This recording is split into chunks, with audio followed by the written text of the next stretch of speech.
नमस्कार, म LB Thapa.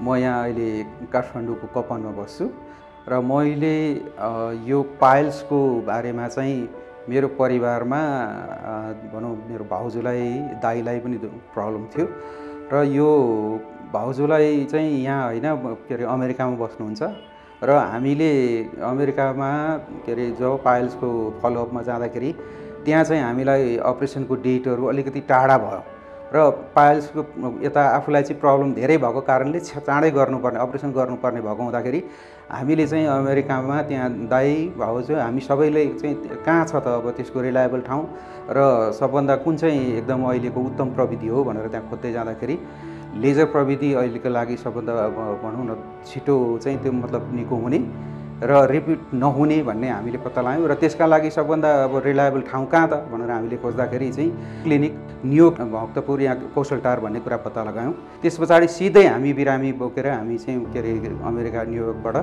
Kathmandu land गर्ने बित्तिकै त्यही दिन हामी यहाँ चाहिँ डक्टरकोमा हामी चेक गर्न आयौँ र चेक गर्न हामीले त्यो दिन आउने बित्तिकै डाक्टर साहबले चेक गरिसके पछाडि केही औषधिहरू दिनुभयो। त्यो औषधिले चाहिँ भनौँ न 2 दिनको लागि यहाँ रिलिफ हो।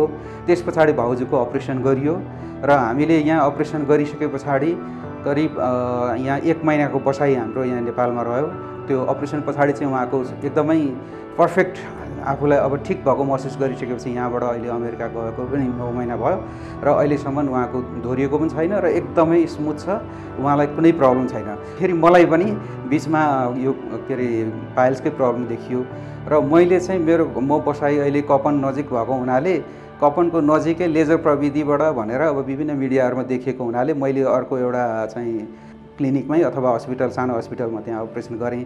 तर मलाई त्यो समस्या विषयमा अलिकति त्यो गरिसके पछाडि पनि धेरै समस्याहरू भए जस्तो कम्प्लिकेसनहरू अलिकति देखे जस्तो भएपछि म यहाँ फेरि पुनः यहाँ यही क्लिनिकमा म आएँ किनकि यहाँको डाक्टर साहबहरू धेरै नै फ्रेन्डली हुनुहुन्छ र भनौँ न आफूले कुरा गर्नलाई पनि टेलिफोनमा पनि कुरा गर्न सकिने भएको हुनाले यहाँ आएँ। यहाँ आइसके पछाडि डाक्टर साहबलाई चेकअप गराएँ।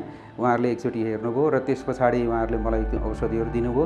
त्यो औषधिहरू मैले प्रयोग गरिसके पछाडि मलाई आफूलाई धेरै चाहिँ अहिले आराम भएको महसुस गरेको छु र यो ठाउँ यहाँ डाक्टर साहब मात्रै होइन, यहाँको अरू स्टाफहरू भनौँ न के अरे चाहिँ नर्सहरू अरू चाहिँ हेल्परहरू सबै फ्रेन्डली हुनुहुन्छ। त्यसो भएको हुनाले यहाँ अलिकति सजिलो छ।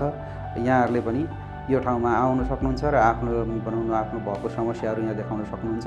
त्यसो भएको हुँदाले यो ठाउँ यहाँहरूको लागि उत्तम छ भनेर मलाई भन्नलाई कुनै हिचकिचाहट छैन। मैले मेरो आफ्नो अनुभव सेयर गरेँ। नमस्कार।